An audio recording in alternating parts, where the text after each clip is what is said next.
And we should be live. Welcome back to another Hangout session, everyone. This is Grindhouse. Let's start off with a question. Okay, gold, silver, copper. What is Grindhouse for you? Let's do a little intro like that. All right. The Grindhouse is the place where the most powerful open source developers in the world gather in a secret cabal to discuss the future of programming That and sounds, yeah. take over the world. That's it. So to do that, I think we're utilizing rats, right? And Rust. Yeah, good point. That Rats and was Rust. that was a really good intro. I like that. I might use that for uh for something in the future maybe. Good one. So we got Ian here today. How's it going, man? Yo, awesome. Good to be here, man. Thanks for inviting me. For sure. So we actually hanged out today in a park in Berlin, like two Yeah, hours it was ago. great. Yeah. Yeah. So tell us about yourself. Like, you did like a little intro in the general channel, but like, what are you up to these days? And yeah, what brings you here? Yeah. I've been doing Rust for a long time. I'm not one of those like pre 1.0 guys, but like around 2018 or so, I think, got into that. Um, Originally came to Rust because I had some Python code that was not performant enough and needed something that would go faster, and was looking at the options at the time. Rust seemed to be really intriguing from a language perspective. Checked a lot of the boxes that I liked with static typing and things like that. And yeah, I guess as they say, the rest is history. Um, my company, Stadium Apps, uses Rust for basically everything on the back end now. Yeah, super involved in the Rust community. Run a Rust meetup in Seoul, which is where I normally live. I'm just in Berlin this week for a conference, and uh, super coincidental that Orhun happened to move here around the same time, so we got to hang out today.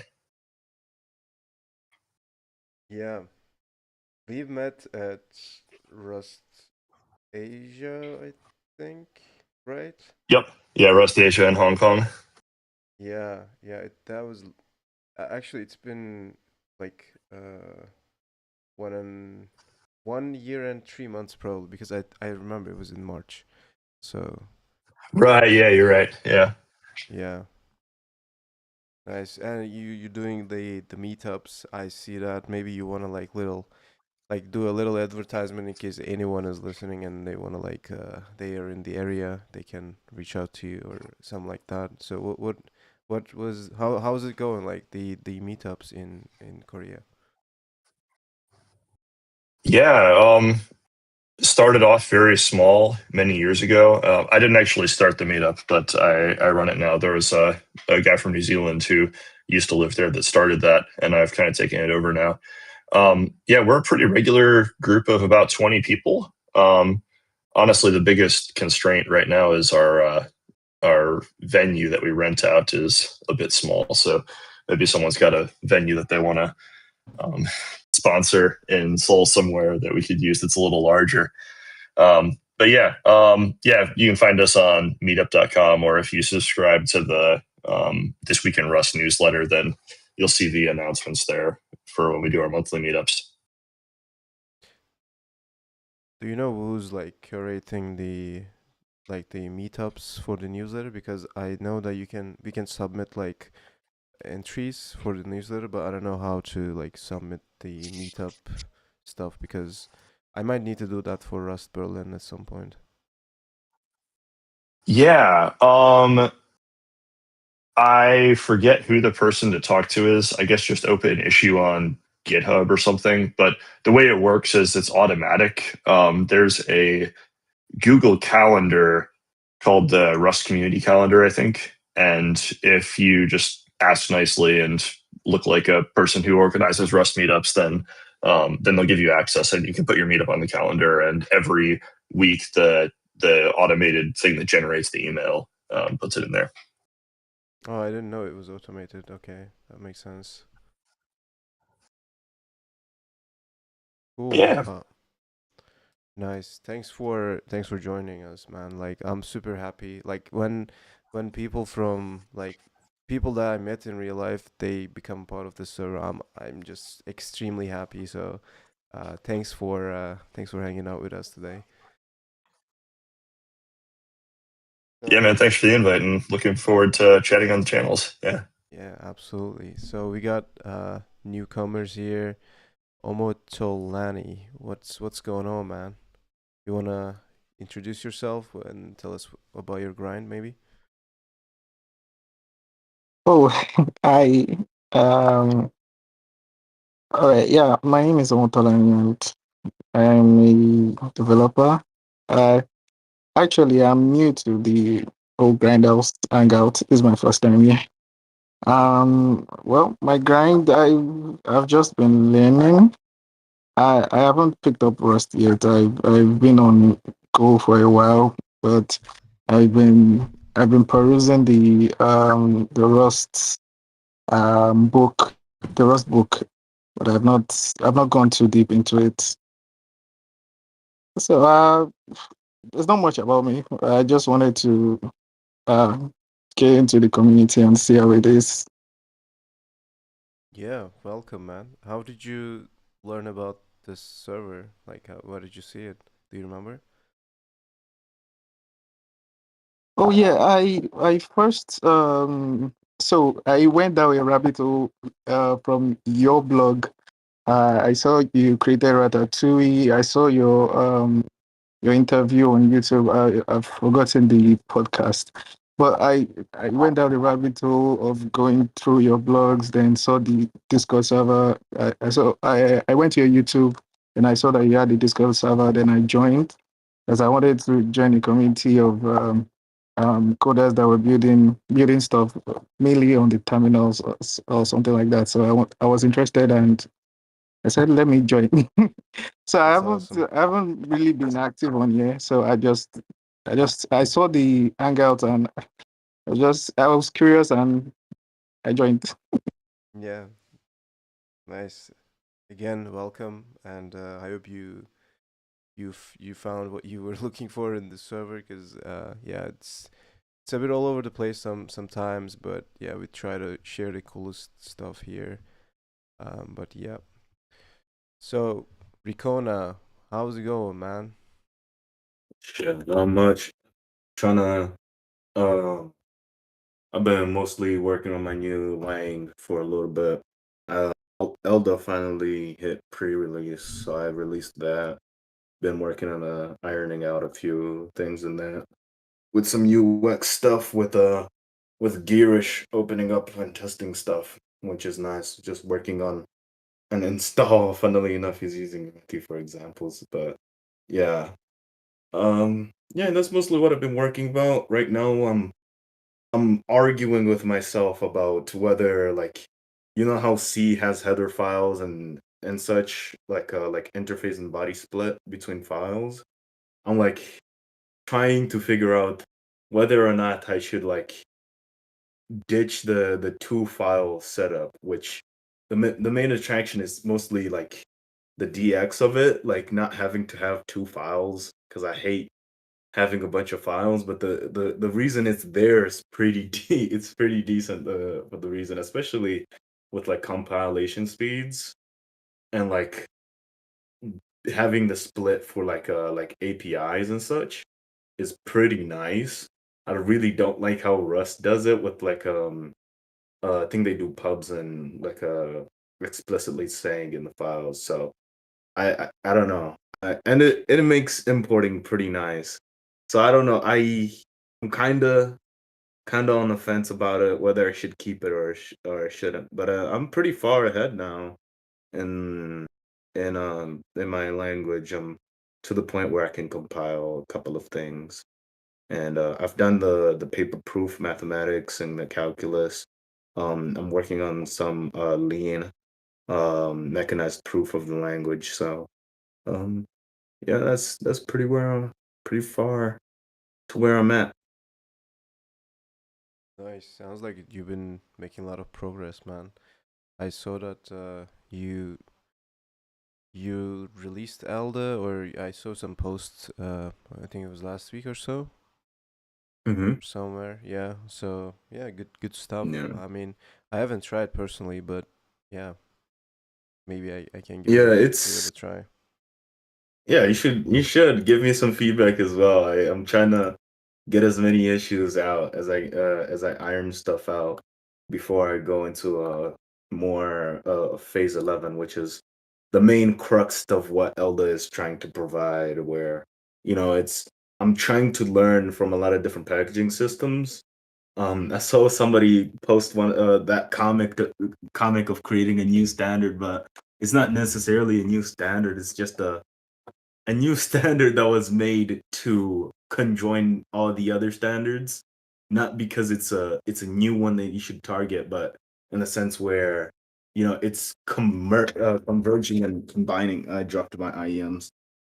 Combining the other standards into a one unified system. So the end goal is to directly pull from their repositories so I can solve the bootstrapping problem for my Linux distribution that I'm gonna be making soon.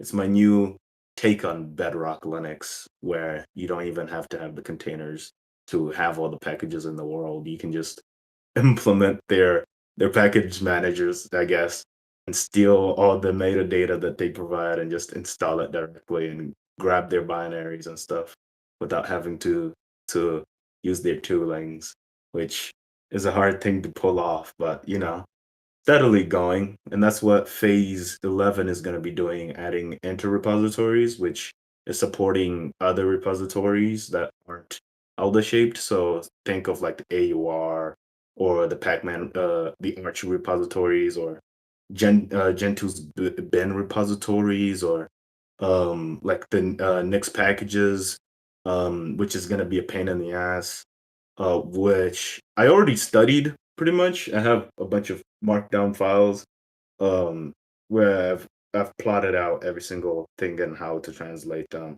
So it's mostly just sitting down and doing it. I've been busy with other projects and some life stuff, so it's a work in progress. Overall, I think it's gonna be a nice system once done. I'm also gonna steal a bunch of ideas from Moss, from Arian OS, which is a really nice operating system. The guy keeps making operating systems for some reason, but Moss is pretty good. It's written in Rust, like their tooling is all Rust. It has like an atomic updating system and something called bleeding, which is pretty cool, and I want to take it to the extreme. Um, and I'm gonna implement some of that in like phase 13.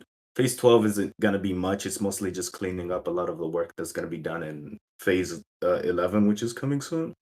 But yeah, there's a lot of cool ideas that I've been picking up from like different package managers and different ecosystems that I want to be able to put into Alda. Um, and it can be kind of like my whole little, I guess, more than a package manager necessarily. I guess it's becoming more of like a operating system thing where you can create profiles and such and manage your entire OS through it. But it's not declarative, but it kind of is. It automatically tracks your system, so you don't have to manually declare stuff. Um, which is a nice plus because that's the most annoying part about Nix for me. Yeah, but yeah, overall, it's coming together. It's a lot to think about, but it's nicely coming together. Yeah, nice. Respect the grind, man. Really. So, All right. We should have maybe Net Worth and Solo Dev introduce themselves. Yep. Net Worth, date your grind. Hi, so this is the first time I'm joining the Hangout, and in my day job, I'm mostly doing infrastructure and backends. But and in like mostly I do things on the terminal, and once in a while, like I want to write like a TUI, and the preferred way for me to write a TUI is Ratatouille.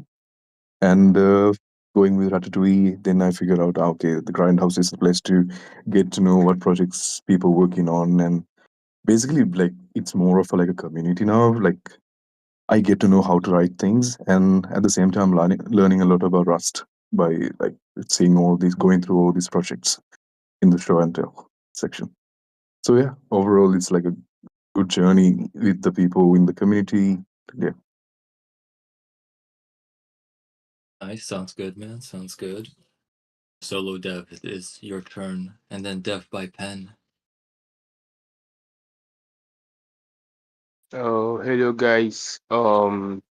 I was previously known as X, so Y. So I changed my name to Solo Dev. So probably Rakona could remember me, the guy from Yeah. Nigeria. Yeah, so far I've been learning Rust to an extent. I've been studying the book, doing Rust links and building with Ratatouille at the same time. So far I've been trying to gamify um, Rust links with Ratatouille by giving it a terminal user interface. So far I've been playing with Ratatouille the best that I can because I'm still learning the language as well. So that's where I am currently. Thanks for having me. Of course. Welcome. Dev by Pen, you're up. Yeah, hello. Can you hear me? Yes, Mhm. sir. Yeah, hello everyone. I'm Deb Ipen and I am working on quantitative trading. And I see the Ratatouille of Orhun and I love his passion for coding and his uh, passion. So I join this course and uh, like to share and learn from others. I think, yeah. Thanks, man. Appreciate joining us. Yeah. Seems we have a lot of new Rust Yeah. learners this time around. Oh, 100%. I wanted to ask a question to I guess Solo Dev now. I wanted to ask how are you gamifying with Ratatouille UI? You mentioned that, and I wanted to get a little bit more detail in it. Are you creating some sort of interface, or are you just creating projects with Ratatouille UI?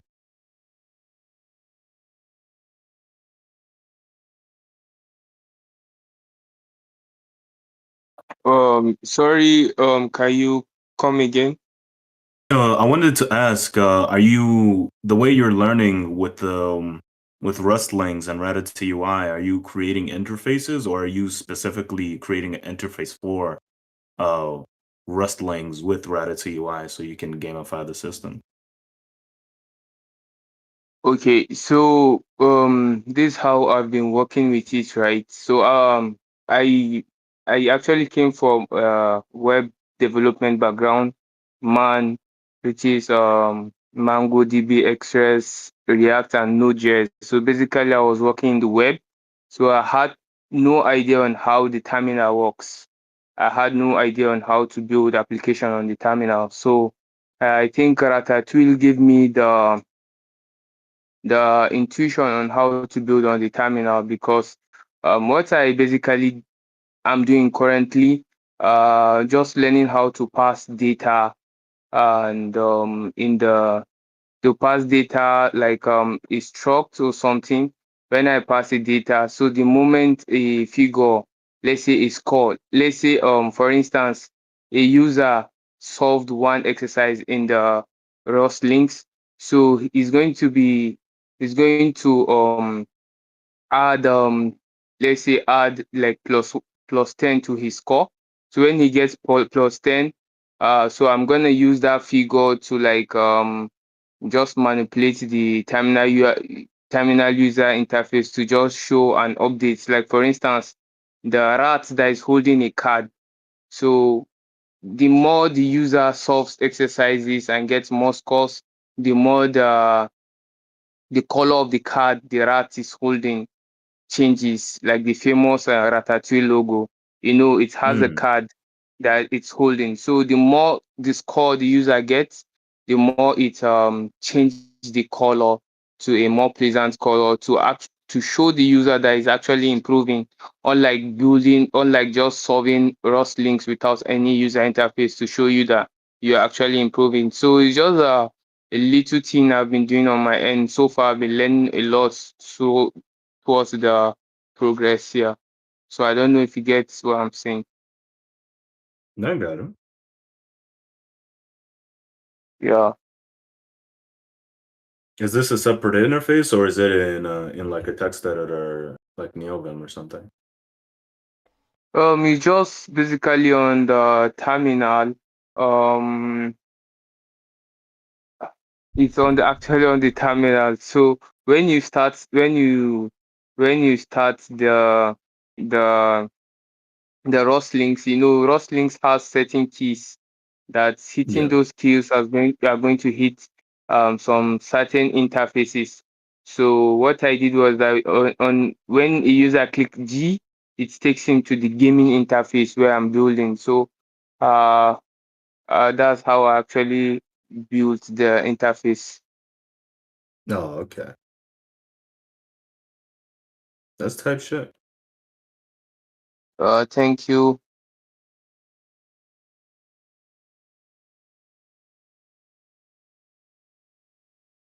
I just noticed, So Ricona, on Mhm. your GitHub that you have this desktop matrix client that's built in Rust. That's super cool. Desktop.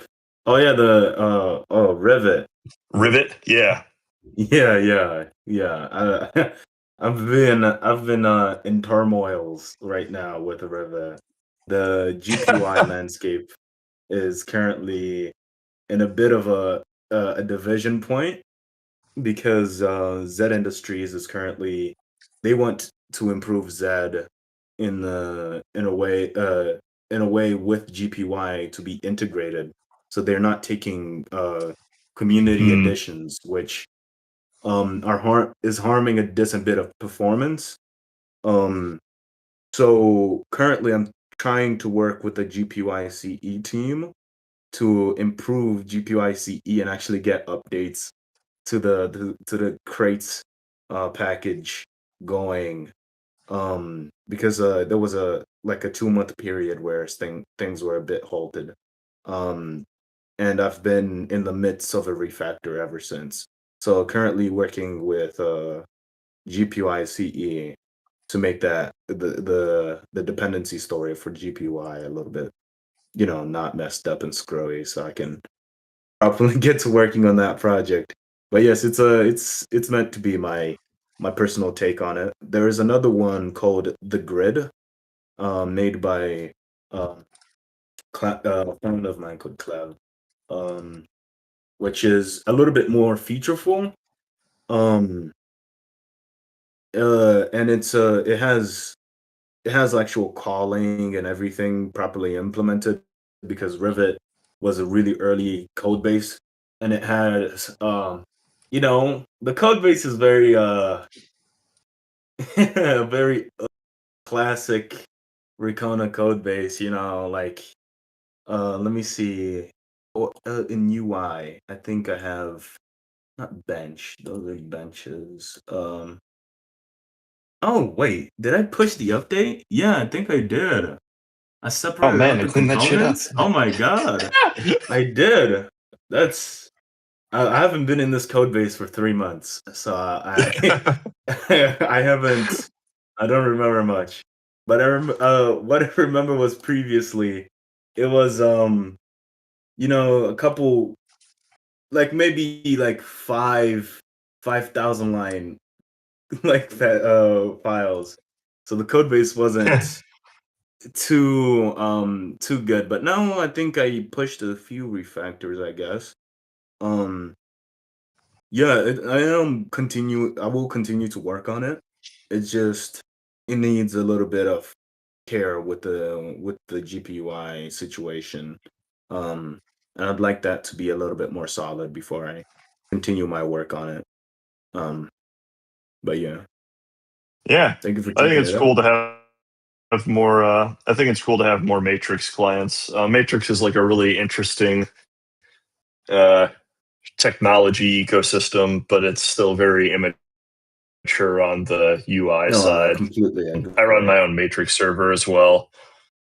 There's actually a really good Rust Matrix server implementation called Continuity, and I've sent a couple PRs that way. Yeah, I think Matrix overall is pretty decent. Funnily enough, Mhm. Revit started out as a Tox clone. I forget, is it Qtox? Yeah, Qtox. It started out as a Qtox clone with my own mailbox, and it was gonna be running on the Yggdrasil network.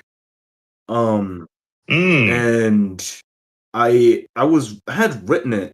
Previously it was called Kako. I have it still on device, by the way. I had it fully written, and it was working just fine, but I couldn't put myself to publish it because of the performance issues I was having with it. And I was trying to optimize the code base, but the code base had like GUI work will genuinely put you on your knees. The optimizations I was trying to do were not working. I was trying to have AI help me out at that time. Like this was 2025, pretty early. Because I've had this Mhm. idea for a long time. Um, and this was September 25. I was trying to use AI. I think I was using some Gemini model to help me out with performance wise, and I couldn't figure it out. So I scrapped the project, and then I took that code base and then I turned it into Rivet, um, which was an interesting decision to make. But it's pretty fun project. I still do like it. I do plan to continue it. I have the refactor plans in place, and um yeah, it's just the dependency story is not too well figured out right now for it to be a food production application. And it would be my first GUI food production application in Rust. So, I'd like it to be decent. Rock on. Welcome, Amirihan. Is Amirihan? Is that how you say it? Emirhan is the Turkish name. Oh, Amirhan. Yeah. Yep. Hello. Oh, feel free to introduce yourself. What's your grind? Can I actually introduce him because he's like Oh, an OG. He's oh, like he's an OG. Yeah, go ahead. he is like he's been around for a long time now. He's been lurking though. So when I started streaming, like I think 2 years ago or something, um, he was like frequently joining the live streams, and in one of the live streams, we were just joking about um, like grinding and stuff. And yeah, he's not available. Anyways, I'll just introduce him. So we just like joking about the grinding and like this grind lines repo, which is where we first like came up with the Grindhouse thing. So this is the original repo, and he is like he was in the chat. Like we were just joking, like, hey, let's make like a sarcastic um guidelines about burning out, and basically that was the idea. And yeah, he's been around since then. I mean, I sometimes see him, he sometimes disappears, sometimes like joins the live streams, but this guy was literally just like he's been around since day one. So yeah, Just 07 in the chat, guys. 07.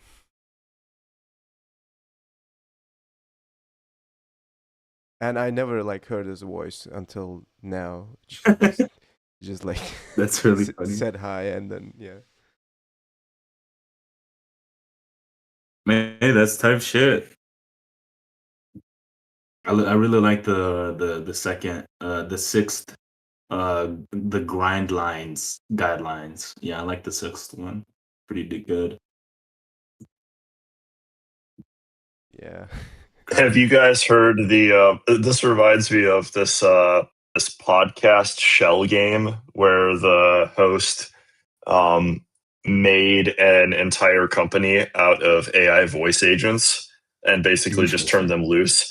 It's absolutely hilarious. I'll post a link in the chat. And one of them, the reason that this made me think of that is the prompt that he gave for the persona who was the CEO had something to the effect of like rise and grind in it. And it ended up coming out, his behavior ended up coming out somewhat like this list, and I thought that was funny. Shit. Hey, work-life balance isn't a thing anymore.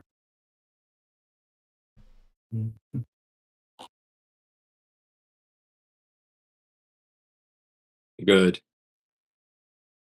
You don't, Did you just say good? You don't need it? You don't need that. Bro, with how much you be putting out, I'd be questioning, like, what the hell you be doing, bro? Like, it seems every single time that you're not, like, genuinely doing something else, you're always programming, you're always committing, which is, you have one of the most lit up Christmas trees I've ever seen. Like, what was it? Oh my God, you've been staggering. That's crazy. Yeah, it I'm used to falling be. off a bit. I'm falling off. Man, you're falling off a little bit. March, what happened in March, bro? Is the world ending or something? No, it's private repos. It's just private repos. Private repos, of course. Yeah. Same. Actually, most of my stuff is on private GitHub How private are you GitHub, doing GitLab. 6,000 commits a day, bro? Is that what it says? 6,000? No. Yeah. Wait, what? It says. Oh, okay, yeah. Back in February, you were doing 6,000 commits, bro. Yeah, we don't talk about that. Oh, okay. Tabby, hey, keep your secrets, bro. As long as you was making bread.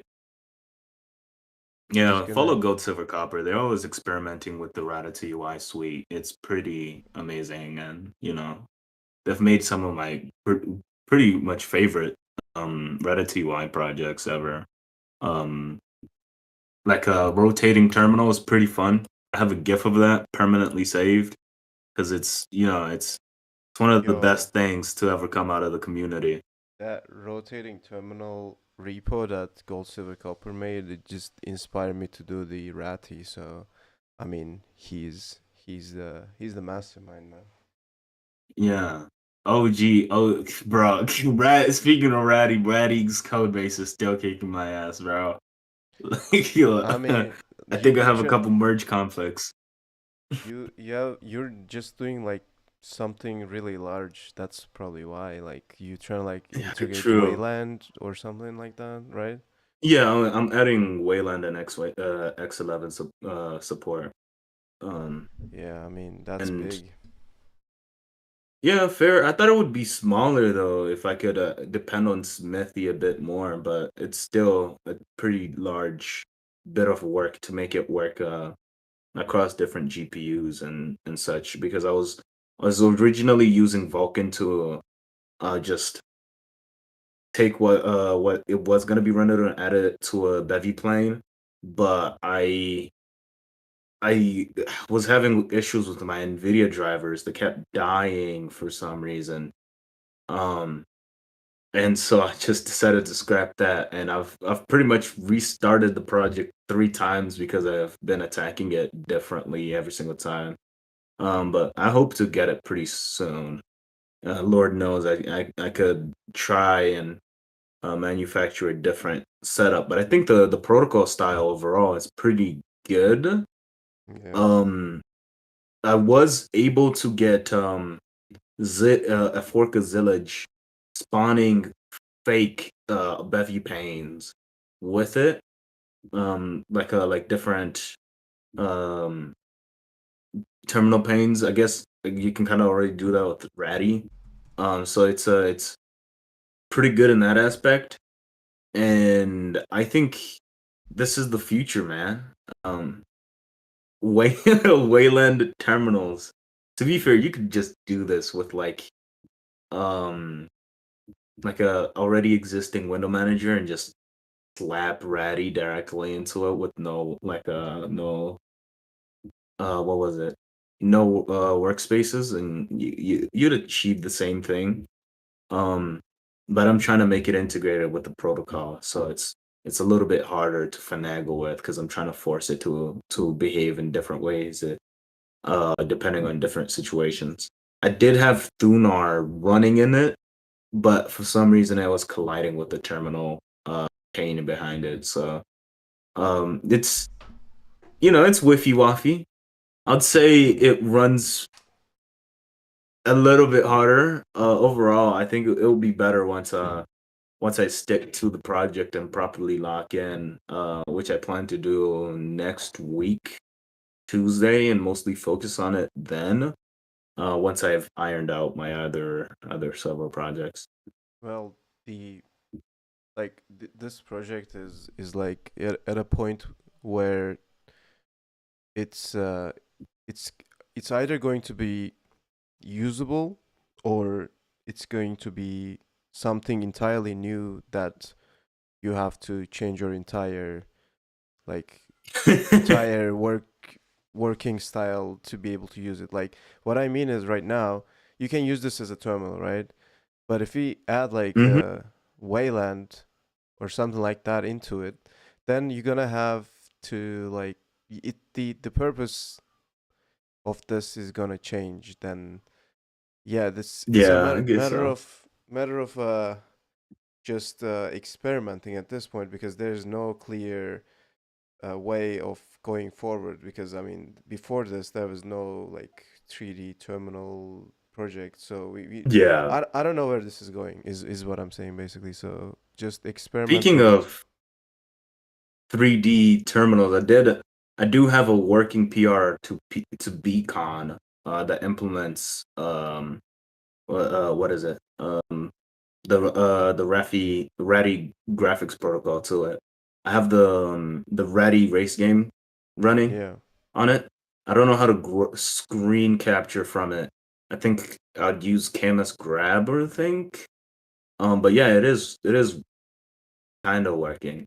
It adds a lot of memory, so I don't think they will actually like merge a PR with it. But I think it's a cool little thing to just try and drive by PR. Uh, but the 3D scene is an interesting concept to add to a terminal. I always thought like the next big thing would be 2D images and video streaming, which I guess is all already solved. Yeah, And well, how speaking of images, how is this cannibal? What was it called? The browser called? How's that going? Carboxyl Carbonyl. I just want to say, Orhun, you can't say that there was no 3D terminal before. We all know this is inspired Uh by Temple OS. yeah, sorry. Oh My yeah. bad. My bad. I mean, like to my defense, I was just referring to like Terminal Immortals. NC. emulators. Yeah, like not like something on a godly level, like normal. Oh Because yeah, yeah. because I mean, Temple OS is just another different, like it's another plane. That's true. No 3D terminals for mortals. This is the first one. Oh my god, I almost got Oh, scared. the the meme you sent to the channel today, the Terry Davis talking about AI is actually pretty good. Like I am mind blown once again by Terry Davis. He was definitely a prophet, a man before his time. Yeah.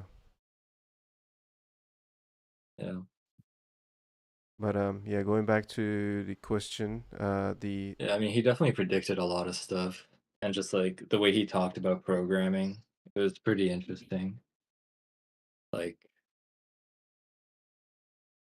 I mean, you kind of can even see it with like System D and stuff like that, where people talk about all the bloat that exists in System D and how it kind of moves Linux away from being, this easily customizable operating system.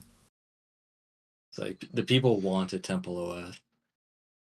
People are like, as somebody that was chasing Temple OS for a little bit, and writing Rat Window Manager, which God be with me.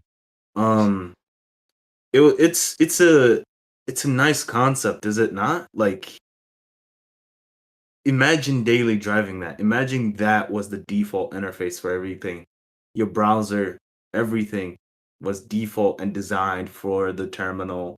And what was the specific bit of colors that he was using? Because 16-bit. 16? I think so, yeah. I think it was 16. Yeah, 16-bit colors praised by God himself. Like, it's Fact. peak.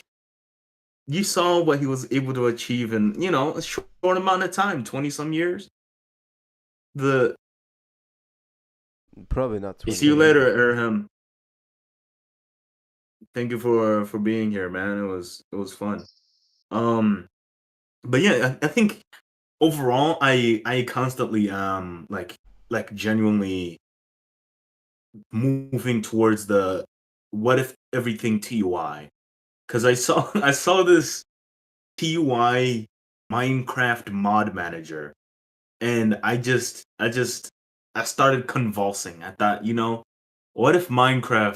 what if everything just rendered in the TUI? And then I realized that's what DRM is. And then I was like, TUI is nice. I think it's nice separate. I think it would be strange if it was a whole Temple OS type situation overall. I guess I'm kind of rambling, but I think the best situation is what we currently are in. I think that Bevy is a nice overall not Bevy, Ratty. Man, Ratty is pretty nice. Once you get Wayland, it's gonna be even nicer.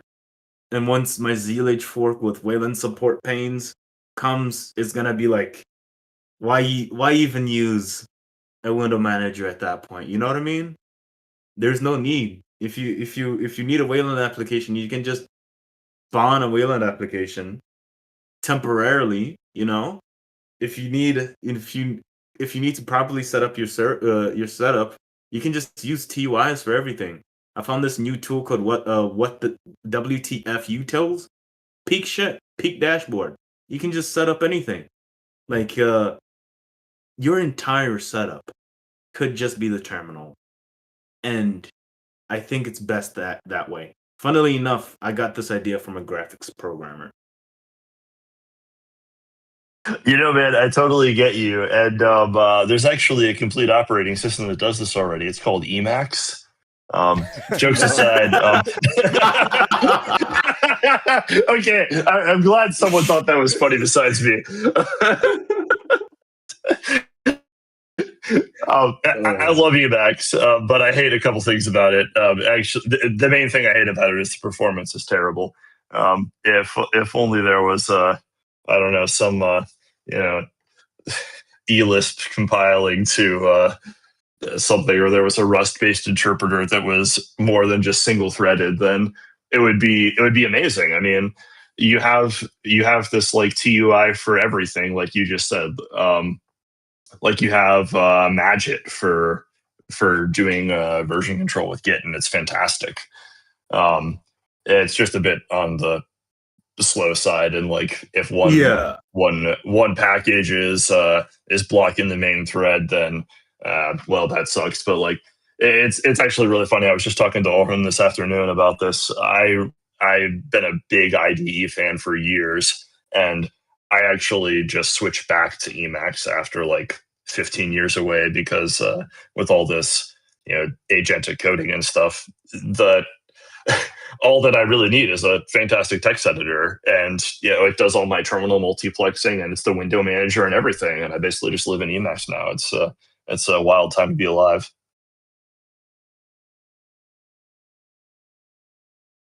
Yeah, it's really crazy No, how much like a resurgence terminals have had, especially Yeah, like due man, to I agree. AI.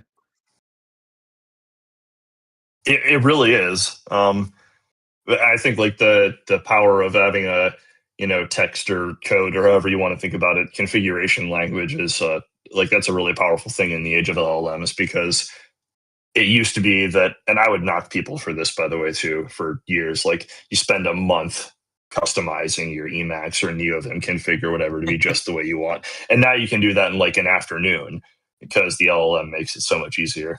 It's interesting. Yeah, I've been using I just been setting up my server for the past 3 days. God bless me, music is the worst experience to try and self-host. But yeah, I've been using Nix OS to do it because I hate Docker with like the entirety of my soul, and I hate containers so much. Docker haters unite. Yes, I feel you, brother. Yeah, so I was setting it up with Nixos, and I just didn't really touch it. The only times I really touched it was like doing API keys and stuff, which was annoying. But overall, it was clean as shit. I got everything running. I set up my VPS, everything with just a couple of CLI agents running through my PC through open what is it called, open code. Um, Yeah. and then I ran out of tokens, so I just had to do the rest manually, bro. Which, man, that's just life, to be honest. Speaking of running out of tokens, it just ran out of tokens right now. Peak shit, peak shit. Every single time I run out of tokens, I feel like have sinned or something. Like how you're using AI so much that you've ran out of tokens, bro. Like that's not right. I am on the paid plan as well. So, I am contributing something to the stock market. Except expect my dividends to come in quick.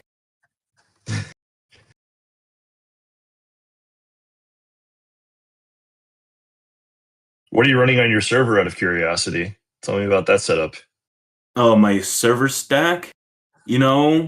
Actually I can pull up the map. I have so I have the classics. I have Jellyfin running. I have QB running.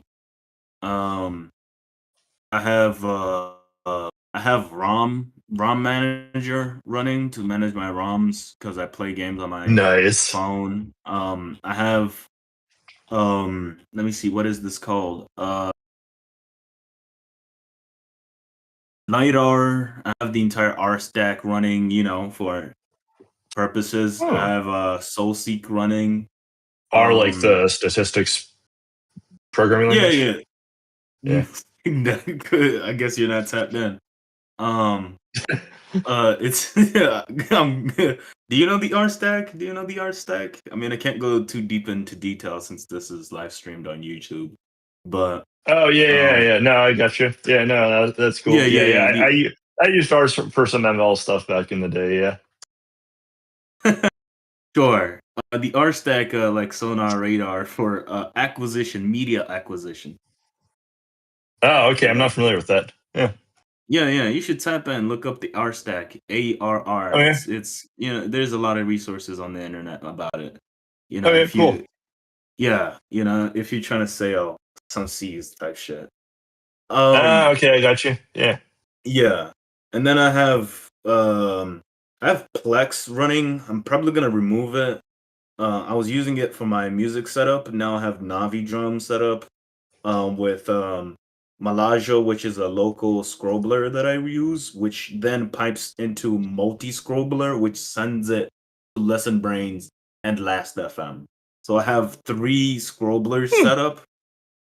Just to say, I can still keep stuff local for scrobbling locally, and then I can send it off to Listen Brains for safekeeping and Last FM for people that are you know trying to use that service. I mean, I think it's a very popular service. That's why Mhm. most people just ask for Last FM. I have a Newt running for Pangolin. I think that's how you call it. Which is uh tunneling my services to a VPS, and I then access them remotely through there for the services that I allow, which is nice because they couple like a pretty nice provided SSO and everything, and you can like their enterprise plan is pretty good, and like they have a pretty like nice easy way to like tunnel behind CGNet because I am behind CGNet, which is the Oh, that experience sucks. of all God. Yeah. And I can't purchase a new network because I already have 3 networks running in my house. Um, which Wow. it's all on me, to be honest. Um, and then I have the prerequisites to be able to run all that type of shit. I have let me look at the flake here. Trying to scroll up through my flake because it's large. I have an entire music flake that sets up my entire music server. And I'm using oh yeah, I have a bunch of discovery tools like Explo to do weekly discoveries, kind of like Spotify does. I have Digar to set up to do like recommendations for me, and then I download through there. I have I'm trying out a new tool called Ariol. I think that's called how it's called. It basically analyzes what I listen to and also recommends stuff, and it downloads directly from there as well. And then I have um, Ti is it Titler, which connects lidar to the SoulSeek network, and then I have it also connected to YouTube to pull some data from YouTube. And then I have Tube Archivist, which Peak 2 everybody should have on their server. It allows you to archive YouTube videos Mm, and the like. Amazing mm. tool. And and then I have of course SLSKD for SoulSeek network. That's like a web interface for SoulSeek. I have Audio Muse, which is a plugin for Audio Muse runs itself, and then it has a plugin for Navidrome, which does like if you know YouTube mixes and like Mhm. it does sonic analysis on your music, and then it sets it all up for you, which is really really nice. Um, and that's my music server so far, and my main Nice. server. I have a nice little diagram of how it works. Uh, but yeah, it's pretty, you know, some slight for the music setup. And my movie setup. I have C anime set up for my anime and manga. They just recently came out with an Android app like yesterday, which was awesome. I have Suoyomi set up for direct manga downloading. And then I have uh Conf. It's called KOMF, and it's for metadata, scraping manga metadata for you. And then I have Conga. I think that's what it's called for reading and actually interfacing with the manga. Um, and then I have audio bookshelf set up for my audiobooks, which also does acquisition, which is nice. And yeah, I think that's currently all the services I have running. I plan to add a bit more. Um, I have an Elda. CI/CD pipeline running with Fergio right now, to automatically build all my packages for me, so I don't have to build them for myself, which is nice. And yeah, that's pretty much it. How much That's pretty much storage do you it. have on that thing? I have 32 terabytes. Nice. Setup. How much of it is used? Barely any. I only have 3 terabytes used right now. That's what disk says. Nice. Yeah, I've Yeah. been considering getting some storage because of so much Rust compilation artifacts. Like I keep running out of Oh, yeah. space. I gotta get some external drives. Trust me, bro. Dude, go ahead. Oh, it'll be a savior. If you watched an Orhun stream before and watched him list how much fucking shit he has, I think at one point he had 750 gigabytes worth of Rust compilation artifacts. I still it. You still have it? Yeah, I believe it. That's my work folder Seriously. alone is 400 gigs, and that's Fuck just for that work. Yeah, right. That's pretty much same story here. Like a single repo will have with just like a couple days of development will have 30, 40 gigs of Yeah. space. I'm Especially seriously a thinking large about getting a project. remote. Yeah, exactly. Yeah. I'm seriously thinking about getting a dedicated desktop that I do remote development on and has a shitload of space and a ZFS pool. Yeah, I thought of that. I've tested out a decent bit of that performance. I currently have my main PC Ethernet connected over Ethernet to the NAS, which Mhm. has all my projects directories in it. And I think mounting makes a bit more sense with NFS than doing it over like a SSH setup. Because I was getting a pretty large.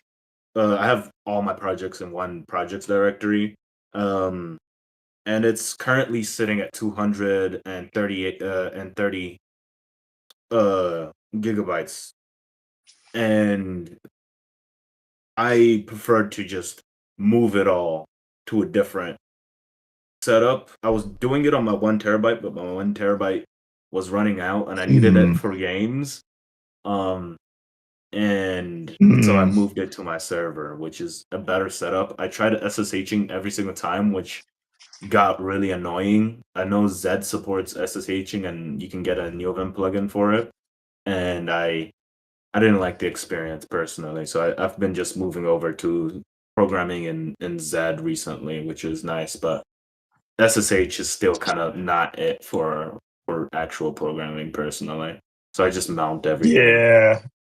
That's actually, I've been working around with a similar setup, playing around with Emacs and Tramp buffers for remote dev over SSH. The thing that I like about it is that you can do it over the internet. Like if I'm out at a cafe or something, or traveling in Berlin right now. The downside, though, you've already pointed out, the performance isn't great. It's atrocious. So for your setup, you're just doing like a NFS mount and treating it as essentially local, and that works pretty well for you. Yeah. Currently, I'm also SSH'd into my server in Cursor right now, and the speeds are really not it. It's over the internet because I do use over the internet. It's a weird situation with my specific networking setup. And I am getting currently 17 bytes down and 26 bytes up a second, which isn't too bad. But the constant disconnects are really annoying. I have gigabit internet, so it shouldn't really be an issue. All of my devices are hardwired to my routers, so it's really annoying. But the upsides of being able to go anywhere and just having direct access to your system is pretty nice, especially in a system where I Yeah. have like a really nice setup with a VPS where it's tunneling instead of actually exposing my main setup. Not gonna lie, I might just tunnel for the rest of my life, even if I can port forward. I think it's gotten so good. I can just rent a cheap as VPS. I'm using a $2 VPS right now, and it's pretty clean. It's clean as fuck. Some jertlets. That's actually exactly what my setup is. My home server doesn't expose itself to the internet. I've also got a NAT set up, and I've got a WireGuard tunnel with OpenBSD Amsterdam. It's pretty easy setup, really clean. I suggest checking out Pangolin, man. It's a nice little thing going on. Let me see if I can find the repository. Pangolin. Yeah, I'm gonna post a link in chat. Yeah, hold on again, man. I got you, big bro. It seems like we're really going back to the terminal age where we have external servers that we all SSH in. Oh yeah, we're going back to the mainframe days, bro. Yeah, mainframe. I'm like, bro, y'all don't remember the mainframe days like I do. That shit was fire. I don't think actually anybody here is old enough to have been interacting with those days back in the day. One of my brother's teachers was around the time where he started hearing about Linux when it was coming out, and it's really funny to hear an old man talk about computers, like like they can't do anything. Like I think he still has the notion of like limited performance, which is really funny to me.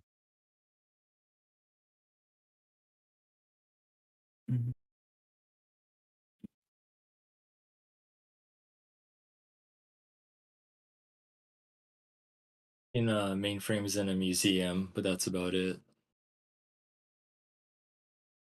Yeah, I think that the trend is unironically going back that way, though, with centralization of compute generally. Especially with like the AI age. Oh god, Yep. we still can't escape AI every single time. And I'm the one who brought it up, but I think overall with AI agents, you've been, I don't know if you guys have noticed the recent push into cloud agents where they're running in the cloud and such and providing services like this. I've been kind of doing the same where, I'll just be too lazy to set up SSH, and I'll just not set up SSH, set up the NFS mounts, and I'll just SSH directly into the server, run open code or something on it, and just change a couple of things, without having to. And then the session will persist, even though, I'm probably just playing something else, doing something else, which is a nice plus. I think we should all just, open open our computers to the internet and never look back to the GUI age. The TUI age is here now, And if you've been on Yeah, I'm Reddit, actually working on you can some. see that. Oh, really? What are you working on?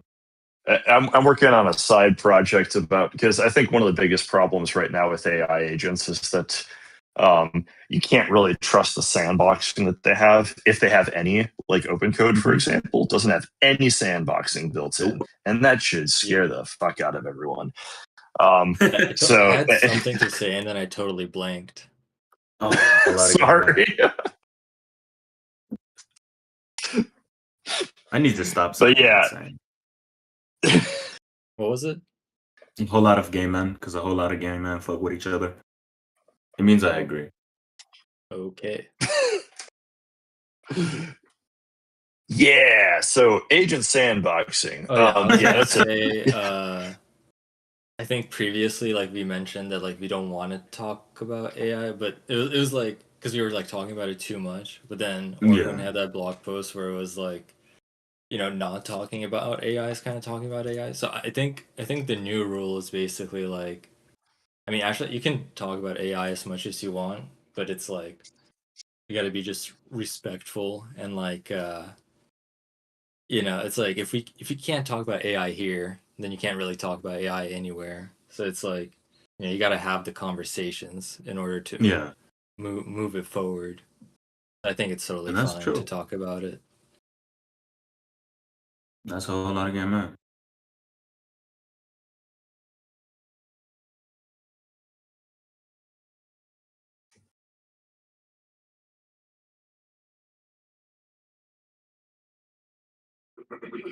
Ian, do you have anything to say? Because you're unmuted. Oh yeah, I was just gonna say I'm working on a sandboxing setup because Welcome, like Pi. How's it going? Hey, your grind. Hello, sir. Hello, What good hello. pop?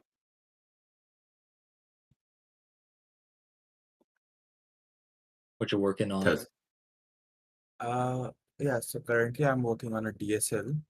It's just an idea for now. I'm still at parser stage. So yeah, it's basically a eBPF DSL. Let's see. Nice, nice. Oh, also I'm working on PUI app. It's basically a app store, but for packages instead. So like I face this issue regularly that I have to search online first about the packages from ArchWiki or somewhere, and then I find the commands and then I do it. Rather, I just made a GUI for the same. So, yeah. Did the same thing, bro. Mm-hmm. That beat. Is it public yet? Sorry, I couldn't understand you. Is your project for browsing packages public yet? Yep. It's completely public. Oh, okay. Let me see if you have your Git link. That's a whole lot of game, man. Okay, I'll drop the link in chat box if you want to check out.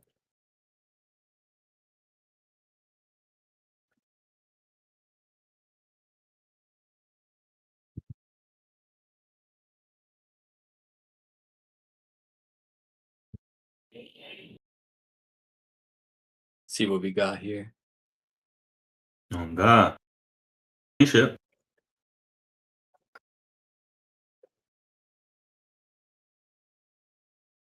I just got a little nice logo. Nice. Okay, so the GIF you see right there is a very old one, so I haven't updated it in a while. The UI looks a lot different now. Now you get support for apt phone, bro. No, we don't have it yet. But yeah, you are more than welcome to just implement it because at backend we are just doing app searches and app like we are using app in background also. So that's the idea. That's how it be. Like That's how it be.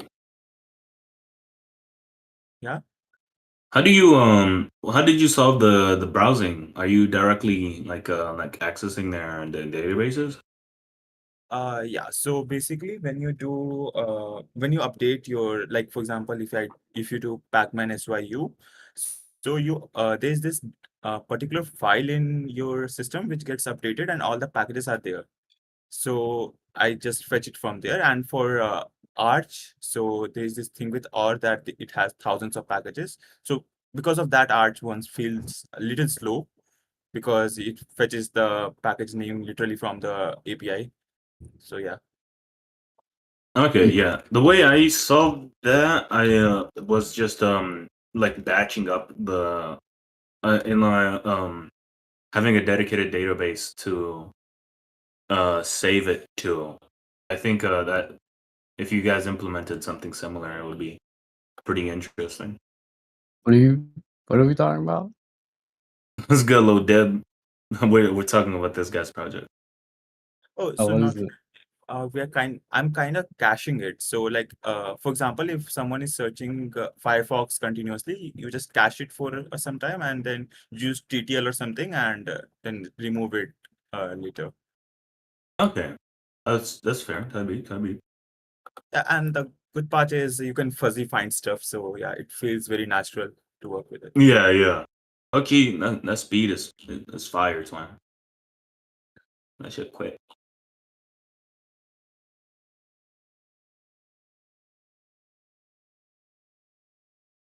Well, I never wanted to make a Windows support for this, but yeah, I Oh. have some people who really want it. Yeah, I made a similar tool a while back that I completely fucking abandoned. And then, yeah, there was a Windows issue too, which was funny. It says he says you're gonna get WinGet support. Yeah, there's this one guy who is working on it, the WinGet support. Oh, okay. That would be nice if you had WinGet support. It would be like genuinely one of the best additions to Windows, because I think the naming scheme that Microsoft currently uses is kind of really confusing. It's kind of like a flat tank style naming scheme, which is fine. So I'm trying to make a single binary which runs across the platforms. That's the basic idea for now. So yeah, and I tested it. It's like under 1.2 MB or something like that, and it works on every operating system. Like the ones I have tested right till now, Arch-based ones. And oh wait, I think I have data support. Wait, I forgot about it. Someone implemented it recently. Yeah. Yeah, we have. It's Arch denoted support. as implement. It's there. This is cool. I just checked it out as well. Yeah, Yeah, nice it's a pretty project. decent project. Really like it. Yeah. I feel like I should try adding FreeBSD support for this. God, Awesome. that would be. Yeah. There's this guy who is working on I forgot the name of that operating system. Shit, I forgot the name. What's the name of operating system where you compile everything from scratch? Gen 2. No, not Gen 2. That's what everyone thinks of. What? Gen 2 is fire. Linux from scratch, LFS. Wait, I need to search it. Basically, you don't Rust? compile everything. NixOS, sorry. You don't compile everything from scratch, Nix. but you can No. sandbox everything. Yeah, so there's this Sort one guy of. who's working support for that. Yeah, everything's reproducible builds with Nix yeah. support would be fire. I wonder how they would do it. Other than like, I guess installation wise, it would be kind of strange. I mean, the best they could do is probably like directly copy the produced config example and then output it via CLI or something. I have never tried Nix. I like to, but I haven't. I mean, after a long time, my OS is really stable and I'm happy with it. So I don't want to play with it for now, at least. Yeah, maybe till the time. I would use NixOS the day it becomes that much of a pain to deal with. I mean, not gonna lie, I'm probably never gonna use Nix. I also think Nix has this tooling issue, right? Thing for my desktop. Is my network bad or yours? It might be my network, to be fair.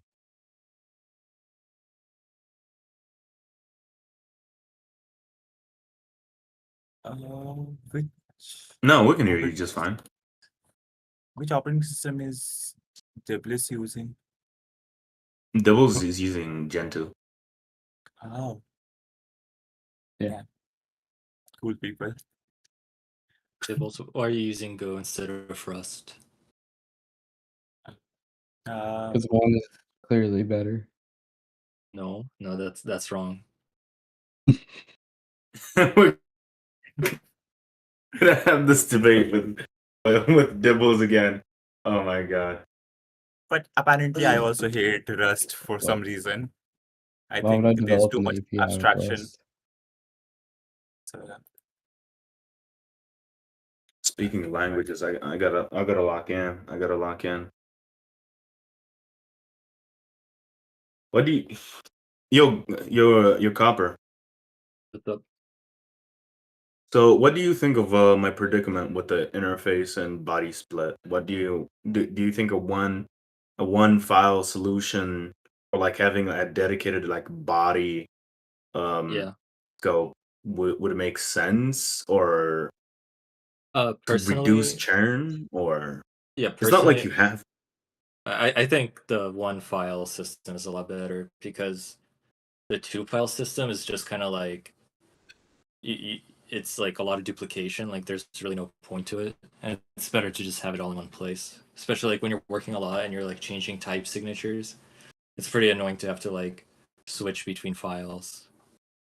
I don't think it really gives you that much of an advantage. Like it's kind of easier to parse. Like if you're like if you're writing the parser inside the compiler, right? Then it's a bit easier to parse if you can just point to the header file. But I think even You from kind of like have the to parse that anyways, though. Like you have yeah, to at least make exactly. sure that they agree. And I mean, it's like you have to do that work anyways. And if you want to say, okay, well, I have a clean like header data structure or whatever, you can derive that from the implementation that you had to parse already. So that's my view as well. Just one file. Yeah, I think that it eliminates a lot of like the duplication work, but I think overall the like the split between like the documentation give is pretty nice. Like it especially with libraries, I think the split provides a lot of use cases where like the API boundaries that you're implementing are like you can think more about them whenever there's like a genuine split. I think the split makes sense. To be fair, I'm inheriting it, and that's mostly the reason that I had it in the language. Um, but this a split between the files, I think, still holds for Lang. That is a really funny name for it. Um, I yeah, agree in the sense that it's easier to read, but yeah, you can also generate documentation like docs.rs or whatever it does. yeah, and And I just do have shows that you in the the interface. language. Yeah. Yeah, but I So like don't like generated docs whenever you're, especially in like the main thing I'm trying to optimize for is during review and actually seeing what the code does in mhm. in source. The I wouldn't say like a pub private split in one file genuinely like removes anything from the visibility scope. It's mostly like I think the duplication reduction does have more merit Have you tried the overall. JetBrains structure view or a similar Mm, Emacs plugin? no, I've only made 3 editors in my entire career: Nano, Neovim, and Zed. There's probably a NeoVim and a Z way to get the similar idea, but like I agree that being able to review the structure of things Yeah, is and really nice. the compilation side of it overall is also a huge plus. Um, and I like the separation. I really like the separation. It's not like you're required to write an interface file at all.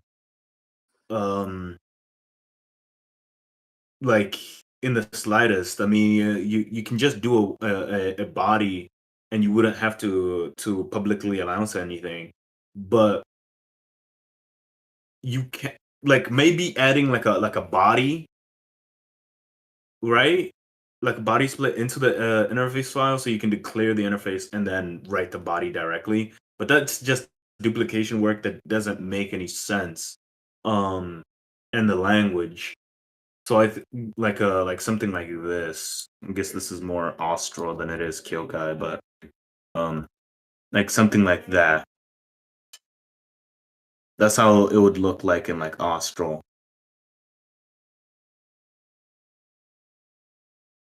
I mean, I just kind of see it as duplication. Yeah. It just gets tedious after a while. Well, Like, there's a lot more that gets tedious after a while in Kyokai, to be fair.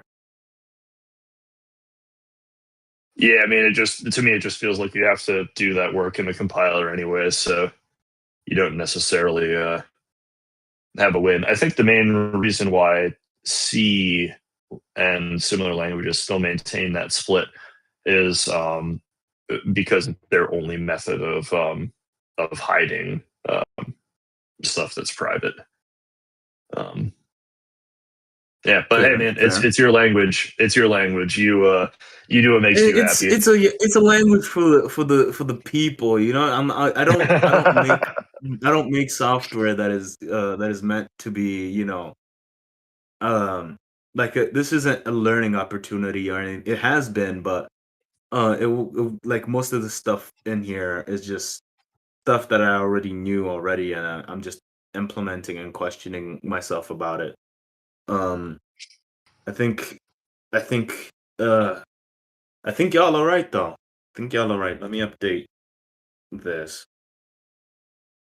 yeah, and within Rust, there's also like a nice way of splitting up the public and private modules where you're like moving the public stuff like further up, like closer to the mod files.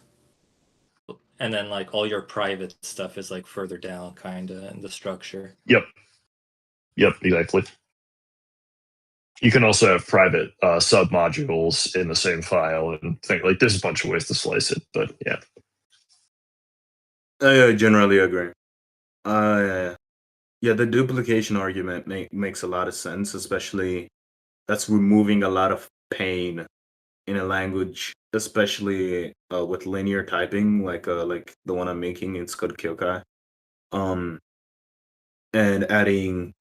having that the main reason Boretti, the original writer of Ostro, had the split file structure was because of the compilation and the intentional way you're programming. It was kind of forcing you into a thought process of what you're actually implementing, and he didn't have a way to generate docs at the moment, and he had the interface basically tell the reviewers um, how things were implemented, the Google skim it, which is nice. But I think overall, Kyokai is a little bit more larger scope. So I think overall the duplication argument wins overall for me personally, since that's the one thing that I fucking hate in Yoven is having to jump around a bunch of shitty little files.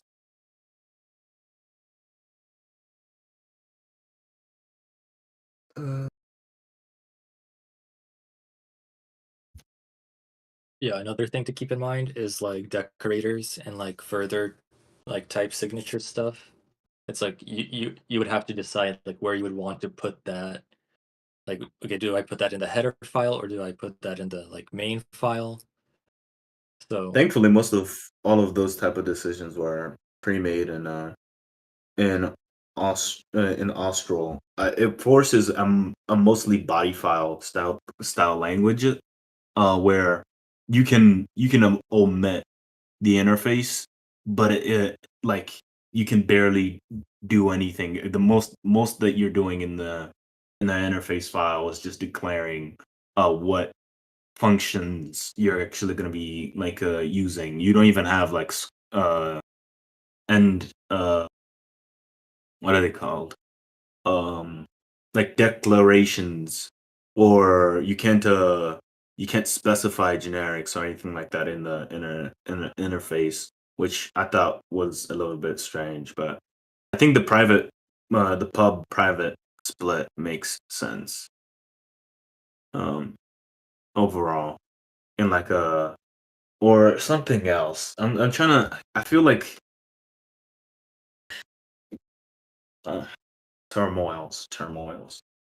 Um,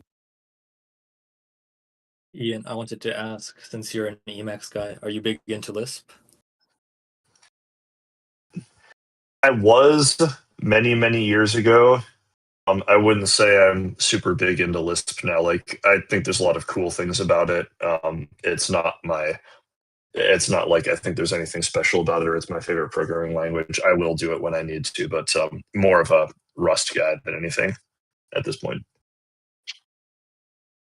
Yeah. I love Lisp. I think it's the best language ever, but it's but yeah, like programming in Rust is a lot better of an experience generally, and all the like current Lisps that exist are like fairly dated. Yeah, like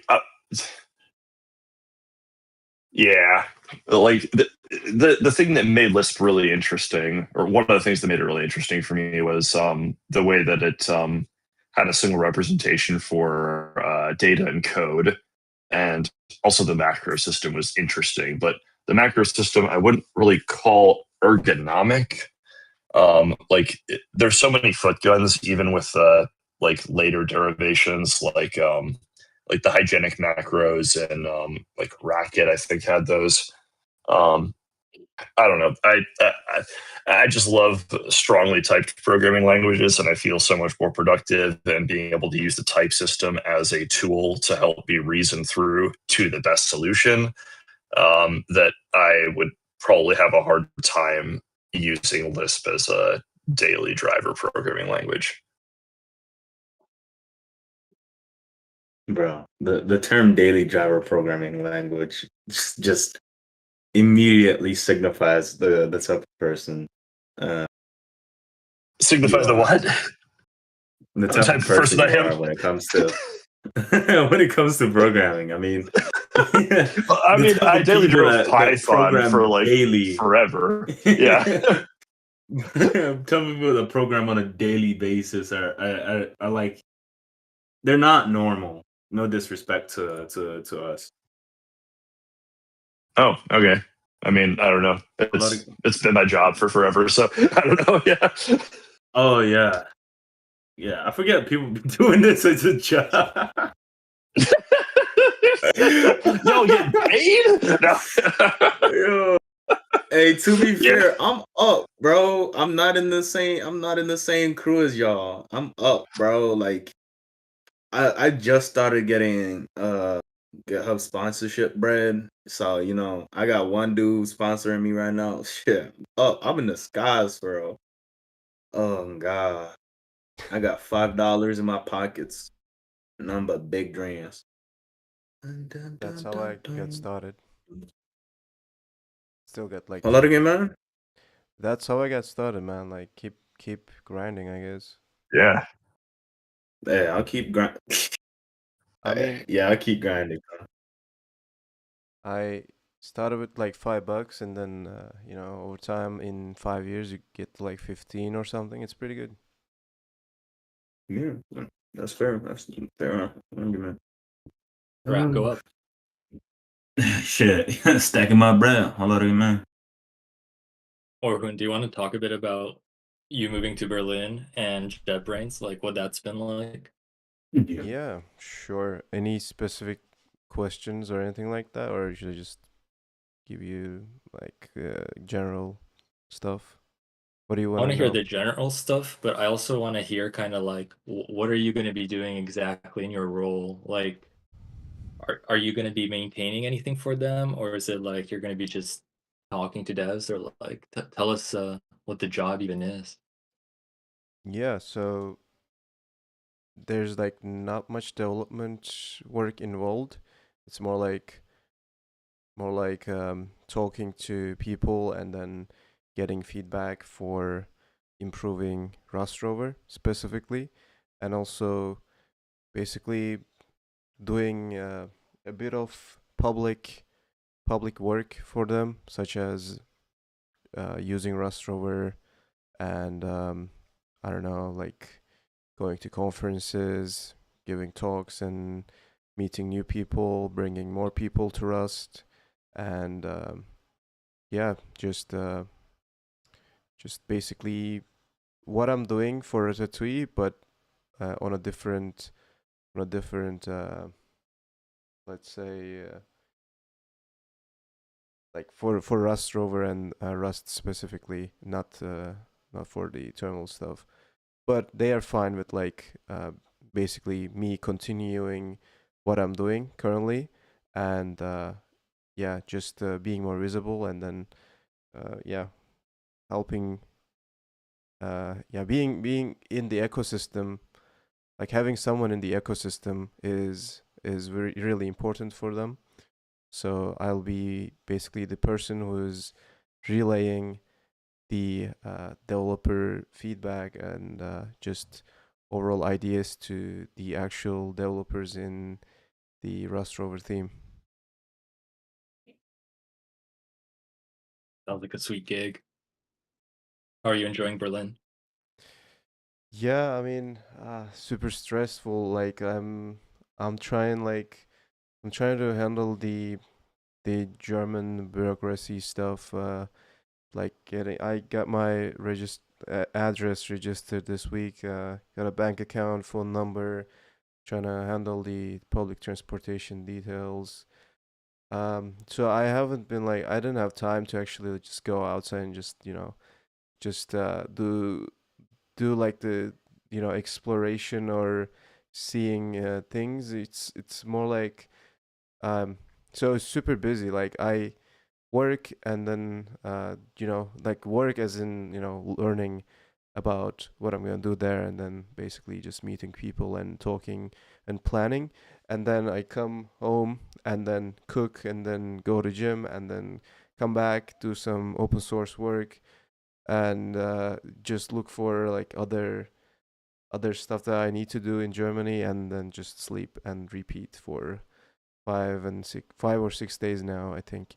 So it's been super busy. I didn't really have time. Today I had some time, and yeah, we spent some time with Ian at the park today. So yeah,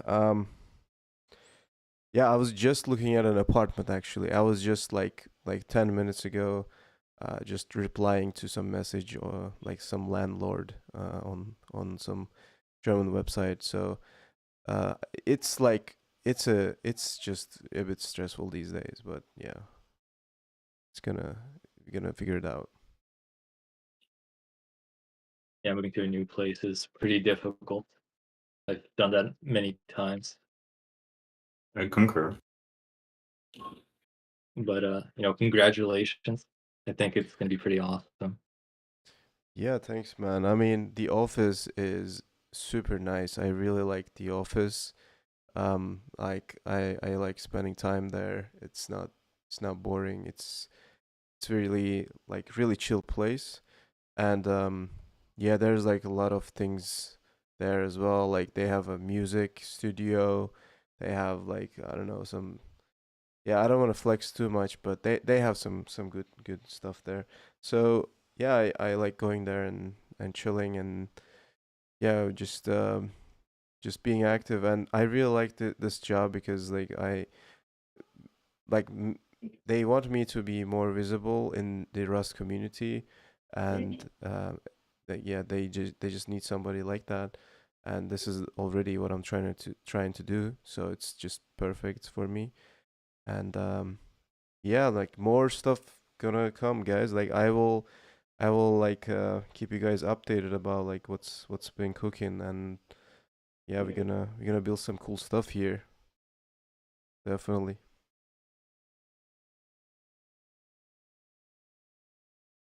Yeah, I think it's they couldn't have chosen a better person, and it's kind of cool. JetBrains is a good company. Like I've never heard anyone say anything bad about their products from like serious engineers and stuff.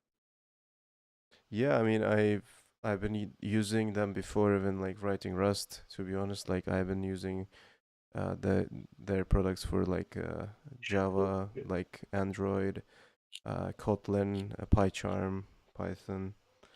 So like yeah, I knew them for many years now, It's pretty good. Like I like the people who are working there as well. Like my teammates are super nice. We had a summer party actually on Friday.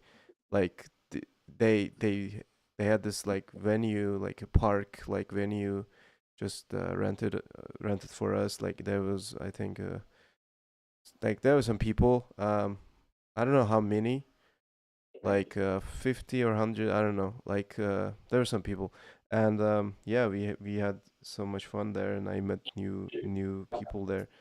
So yeah, let's see where it goes. I mean, hopefully I won't just lose my mind because of this apartment situation in Berlin. But apart from that, it's nice. It's nice, and like I think one of the great things about this job is I will be traveling to conferences. So it's like yeah, it's for sure I'll be at Rust conferences. So if you guys come to any Rust conference, we have a chance to meet up and just hang out and yeah, chill. So yeah, looking forward, man.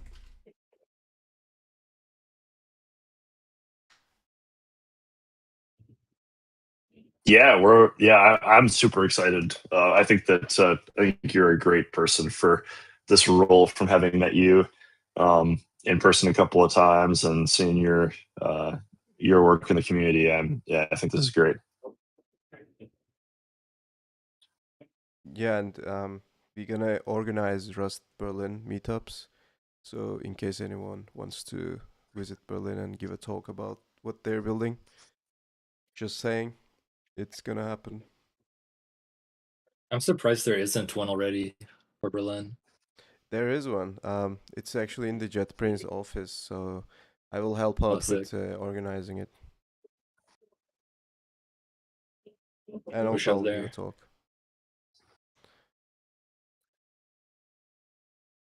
So yeah, there's a lot of things happening. A lot of things. I'll keep everyone updated. I don't have a setup right now to live stream properly, but I can live stream. So yeah, I will.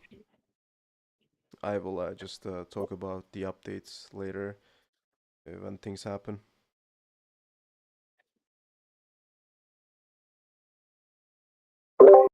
Hello. Hello. I have a question. So, it's been a real struggle finding like open source projects to at least to contribute to. So it has been like major issue. I don't know if there are tips on how to source for it. I majorly write Go at least personally, but at my workplace I write Java. I'm mostly looking for Go project, Go open source project. Yeah, so I think the first step there is to use Rust instead of Go. I was expecting that. Yeah, it's just the truth. I I mean, think Yeah, I'm actually. overall, like more seriously, I think like I mean, I do think that because Rust does have kind of like the best open source community out of any language I've seen. And like my other tip would be to like don't contribute just for the sake of contributing to like get there, like as a contributor or whatever. Like Yeah. the way I kind of always worked on it is like contribute to the projects you're using. So like, if you're using something and then you see that, something isn't right or you want to add something to it, then contribute so that it's like a genuinely useful contribution. Mm, It's like very that makes natural sense. and it always works out kind of in my case. That makes sense. And I'm actually learning Rust. yeah. What's your end goal or whatever? Yeah. Yeah. Thank you. Well, I didn't get that. Did you say what's my goal?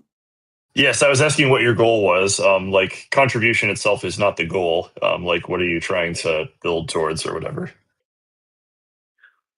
Actually, I want to learn more about the language and at least just improve on my skills.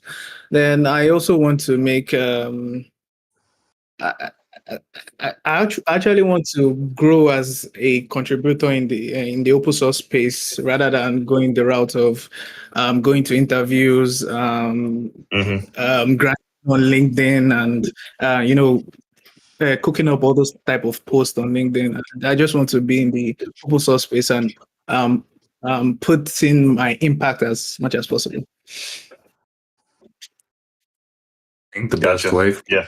from what I've personally experienced is using a bunch of software. I mean, the way I find contributions and things like that, I mean, you can specifically search for stuff in any given projects like I have for Mailbox, which is a friend's repository for Shard. And you can specifically search for issues in a code base. It's not necessarily a bad thing to try and target and see where you can improve in a project and help out. But the best way I personally have found is DX pains that you can experience on not DX UX pains that you've experienced personally whilst using any piece of software, and then just going and looking at their contributing guidelines, or just finding any project that you've personally had a decent bit of experience with and then contributing. Unless if you want large enough code base where they're willingly dishing out issues to people that aren't necessarily using the software. I think Yeah, overall, I think the important thing is start small and make sure that it's something that you're familiar with. And I don't know how else to like make yourself known to the maintainers, like have discussions with them on issues and things before you just drop a PR on them. Because in the age of AI, particularly, going here again, maintainers are very much overwhelmed with volume of contributions, and many projects are sadly closing down like open public contributions because they're just getting so overwhelmed with them. So yeah, it's just like building any relationship, like a friendship. Start small and talk about stuff. Yeah. Yeah, that makes sense. And thank you. Yo, Omotola, I think we are on the same level and I would like us to connect, bro. I just sent you a friend request. Yeah, that's fine. I'd reply.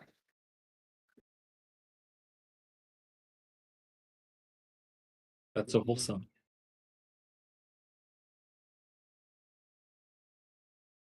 Yeah, I can kind of speak. Like, I just want to mention, like, yeah, Holy the open God. source contributor stuff is like I've been maintaining rigs, and the amount of AI Forgot about this. bots that we get contributing stuff is just like really insane.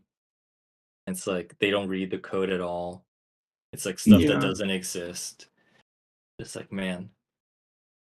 And sometimes it's like they do seem like a real human being and they make some legit contributions, and then they post something and it's just absolutely nonsense, and you're like, come on, man. I had better expectations of you.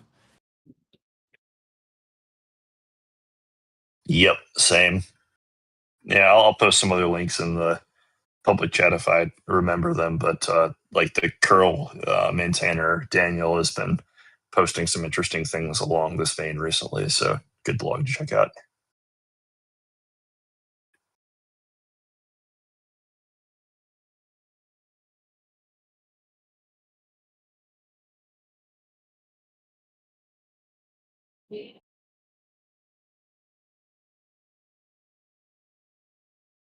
Well, at least we can use AI to review the pull requests.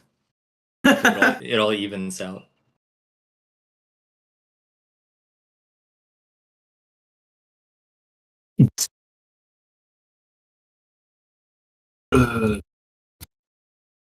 Man, I wish there was like a dude that just remembered all my information and shit, and like I'd just ask the guy. You mean the NSA? Let me give him a call real quick. I'm trying to get buddy with this recruiter at FreeBSD, so I can maybe get an in. That's interesting. Seems like FreeBSD is increasing in popularity. That's cool. Yeah, I've been talking to Devin. Yeah. They're a contributor at FreeBSD, and they've been lucky, BSD pilling me for a little bit. Mm-hmm. And I've the main issue is I can't ditch Linux. There's too much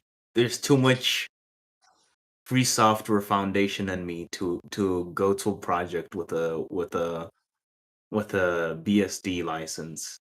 There You can actually I've do s- whatever you want with it. No. no, I can't. I think the corpos are to be eradicated. I can't. I can't. I believe in Libre software. I can't do software that's like MIT license. I need the hardest like copy far left license that you can probably conceive of, and and slap it on there. I still I fight internally about Linus's pragmatism on GPL v2 constantly, because I've been in the phone industry and I've seen what it's led to. That his pragmatism has led to locked bootloaders and manufacturers acting like genuine, like violate, also just generally violating the GPL, actually, like a lot of OEMs do.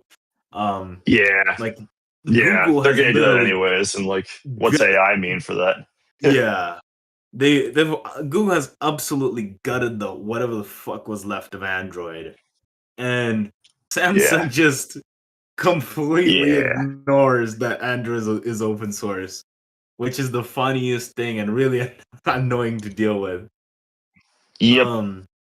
So I used to be a phone head for so long that so far I've ditched phones. It's gotten to the point where I am genuinely just hoping somebody will buy my phones off me somehow, um, and I can make my own phone again and just do it the Linux way this time around and make my own interface, because I think if I was to get the Nitrux, do you know Nitrux, the Linux distribution? I don't. It's this how to spell it? Nitrux. Yeah, Nitrux Linux. If it's one of the best distributions in the sense that it uses app images as their default way to grab packages, and they have this little nice app image store, and it's really pretty, like Mm. really pretty. And I just can't shake the feeling that if you gave these guys a purpose in mobile distribution development, they'll do it. They'll do it. And if I could just get a little bit of money together, I could hire this team and put together one of the best things that ever came to this open source world after the blight that was Ubuntu Touch. Have No you hate to have you it, looked it's at canonical. have you looked at Postmarket OS? I have Yes. not. I just know it exists, and I see people posting about it on Mastodon. But it looks interesting because they're specifically targeting mobile. I've contributed a decent bit of work there, Hmm. specifically more to the GS101 line of devices, the Pixel 6 lines, um, which is fun. They're a great team. I think everybody should support the Post Market OS team. If you can donate, please do. Overall, it's a it's a solution that is to be built upon. I don't think it's the Mm. entirety of it by itself and what it personally currently offers is enough. I think the Hmm. KDE mobile team has been doing amazing work with their I guess informal partnership with Postmarket, which is nice. I think Fosh can do a little bit better. I think No Mobile is practically abandoned at this point. But Kitty Mobile has been still getting updates, has still been getting improvements, which is really nice. I think post market OS is gonna be the future of current devices, but I think a dedicated device is needed, whether it's running post market OS or not. I like And dedicated hardware. yeah, I think I completely agree. what the FSF is doing is a little bit more of what it makes sense. I think the French were correct in the sense that, you know, Selfish OS was cool. Selfish OS, people think it's weird. I think actually the Yola team is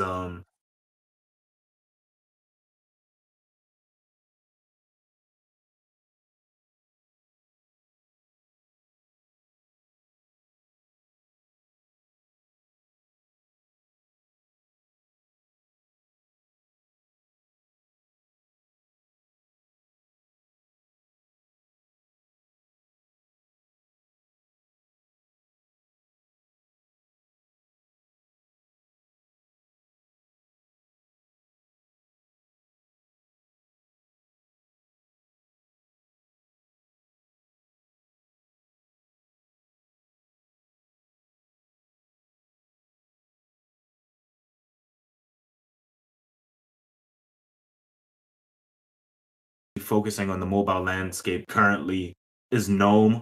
I think Plasma has a bit of ways to go. They did try a bit with just setting up a nice interface design for mobile with a few of their applications, and I want to say Qt something engine. I forget which one. But they did immense work. I think there's still work to be done.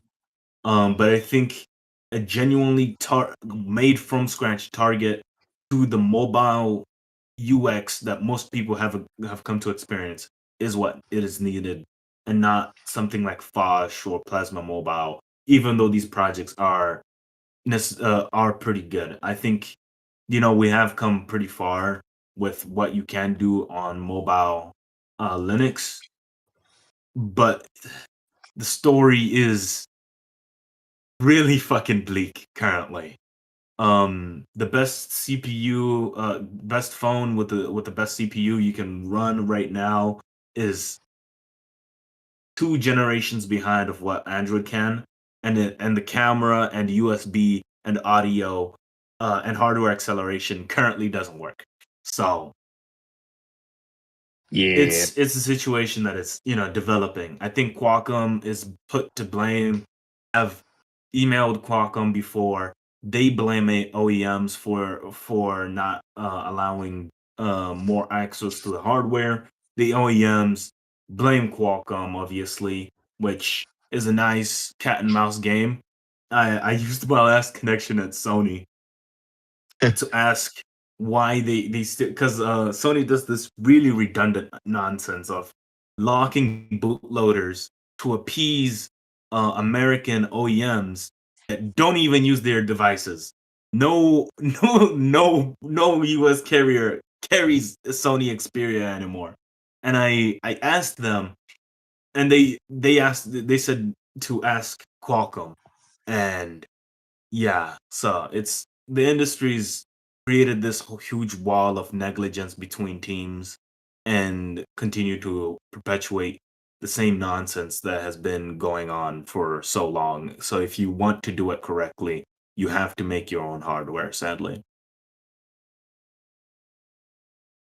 Yeah, I mean, maybe this isn't the most popular thing, but I think Apple was right that you need to have the fusion of the hardware and software developed together, Oh, or Oxide I computer for that agree. matter. It's I agree. it's proven time and time again. I agree, but the main the main issue with that is you have to sacrifice at the start. You're not going to make it the first time you do it. You're not going to make it the third time. You're not going to make it the fifth time. You might do it at the sixth. The main issue is it takes a lot of money to get Yep. to get what people have expected so long today. Like my phone, I currently am playing a Cyberpunk playthrough on my phone. That's how far computing has gotten, to the point where, I mean, it's thanks to the Linux guys that I can play it, but the hardware is playing a huge part. Um, Qualcomm is willing to give you the give you it, but for the right price, and that's the main issue. I mean, I think foundations like the Free Software Foundation can be able to bring in a large enough out on the idea of like a properly Libre phone, but it's a properly Libre phone you're not gonna get. Maybe something like what's that one that they announced? I think Librem announced the Lux. Yeah, I don't know. Phone, or is it the Librerux Next? That's what I was thinking about. That phone is pretty interesting. I think it's going to be using the Halvium project, which basically has a tiny Android shim, and then you run Linux on top of that. And the specs are pretty decent, but I think that type of attack is a little bit better than post market, or trying to use take something off the shelf and expecting an OEM to properly support it. Even like the Android team is so squeezy and lazy about pushing stuff upstream, which is so gosh darn annoying. Yeah, I feel like there's incentives there. Oh, obviously. I'll just leave it Obviously. at that. Bro, Google would do anything but actually push anything upstream, bro. They were sitting on the GS101 drivers for, I don't know, 3 years before an actual team decided from post market decided to actually push it upstream, which was really annoying. The most annoying thing ever. I think I don't like the corpos. I really don't like the corpos. I know you have to be pragmatic to get adoption and soothe the corpos and such, but I don't know. I'm not too fond.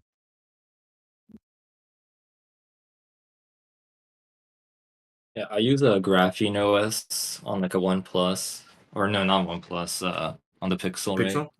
Yeah, and it's pretty nice, but I think they're stopping support for like the new Pixels because apparently Google is like locking them down.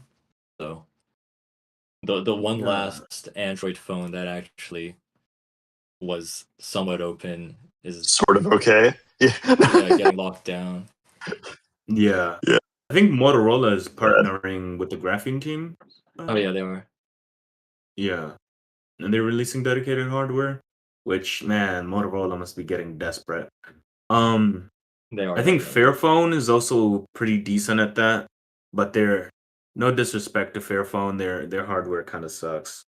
Before the Fairphone 6, I didn't even consider getting a Fairphone device, and the Fairphone 6 barely has Linux support. But they are kind of like the framework of mobile devices, and they are providing that pretty nicely. The next thing that I'm gonna do is just buy like a Windows tablet, like those really mini sized Windows tablets, and just put fucking I don't know, Fedora on it, and then just use it as like a phone substitute or something.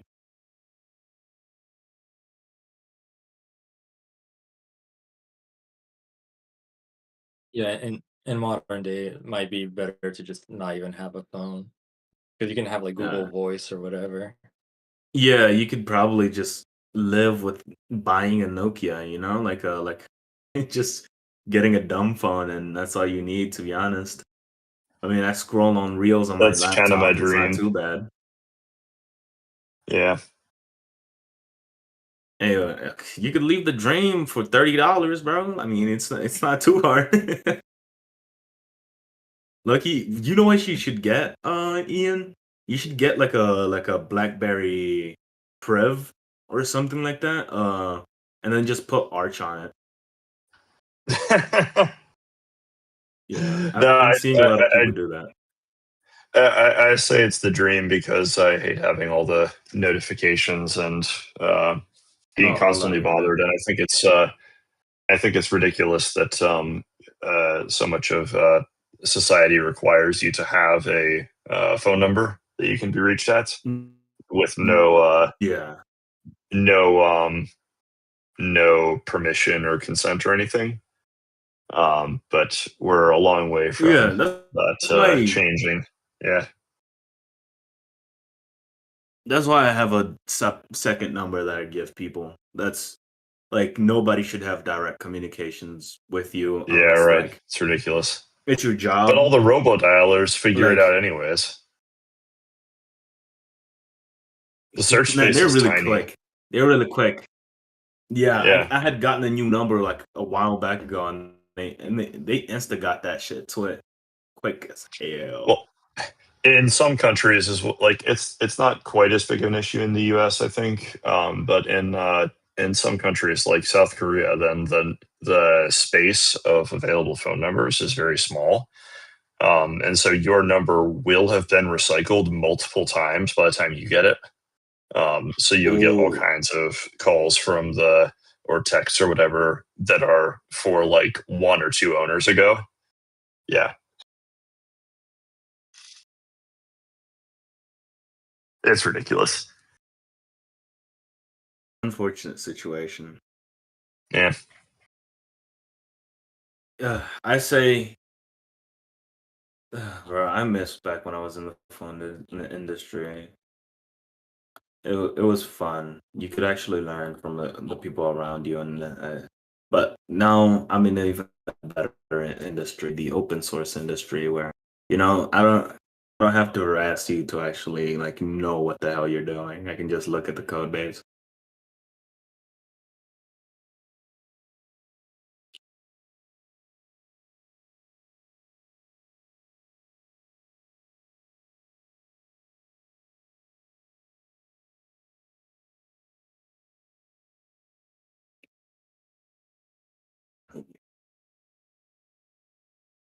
You guys want to wrap it up soon? I kind of gotta head out, and I have no idea where Orhun is. I was Yeah, just same. like doing like apartment search.